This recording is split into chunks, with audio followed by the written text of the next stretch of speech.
Notre invité, c'est Pierre Machu. Bienvenue à vous sur notre plateau de Grand Lille TV. Merci de me recevoir. Pierre Machu, vous signez ce livre, Code Mafia, dans la collection Polar en Or, aux éditions Ravet-Anceau. Eh bien, Code Mafia, c'est en quelque sorte la suite de votre premier polar, oui, tout à fait, qui s'appelait Crime et Curare. C'était en 2013. Alors, dans ce nouveau polar, on retrouve votre personnage principal, c'est Jean Le Jambier. Jean Le Jambier, ex-lieutenant de la police lilloise, qui ouvre une agence de détectives privés du côté de Tournai. Et que va-t-il se passer, Pierre Machu ? Eh bien, lors d'une enquête pour la recherche d'une jeune fille, une jeune adolescente qui a disparu, enquête a priori banale, il va retrouver assez facilement la jeune fille. Malheureusement, cette jeune fille est à coquiner avec des mafias de l'Est pour faire passer des étrangers en Angleterre.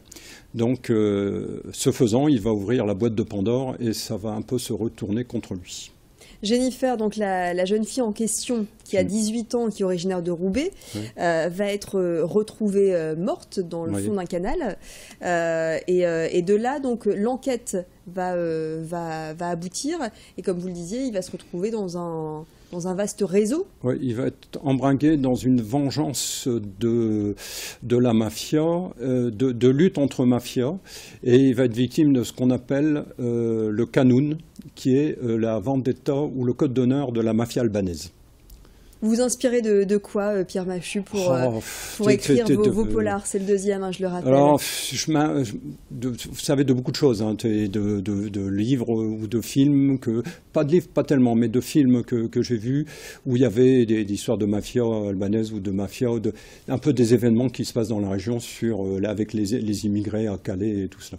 Vous êtes originaire justement du Pas-de-Calais, vous êtes né à Bruay-la-Buissière, vous avez grandi à Lille. Vous avez commencé à écrire relativement tard. Vous avez travaillé en fait dans les services techniques des quotidiens régionaux, de nos journaux. Oui. Et vous avez commencé à écrire au moment de la pré-retraite. Pourquoi pas avant ? Avant, je n'avais pas tellement le temps.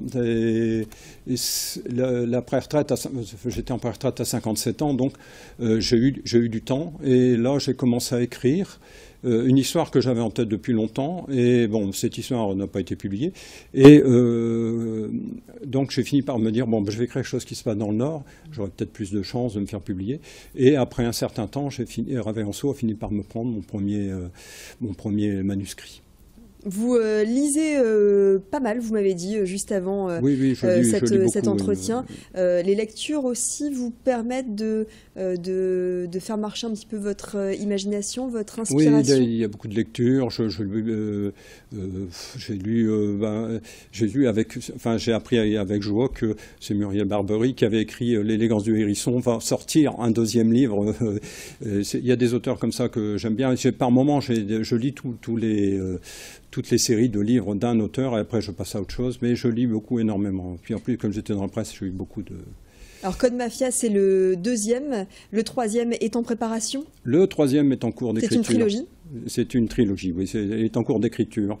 Et je suis en train de l'écrire. Donc, ça demande encore un peu de temps. Après, il faudra retravailler dessus. Et après, ça passera en comité de lecture pour voir si... Donc peut-être dans un an ou deux, un an et demi, le troisième volume paraîtra. Bon, en attendant en tout cas la fin de la trilogie, le deuxième numéro après Crime et Curare, le deuxième numéro, le voici, ça s'appelle Code Mafia. Il sort dans quelques jours, le 16 février, édition Ravet-Anceau, collection Polar en Or. Merci beaucoup Pierre Machu de nous avoir éclairé sur votre livre.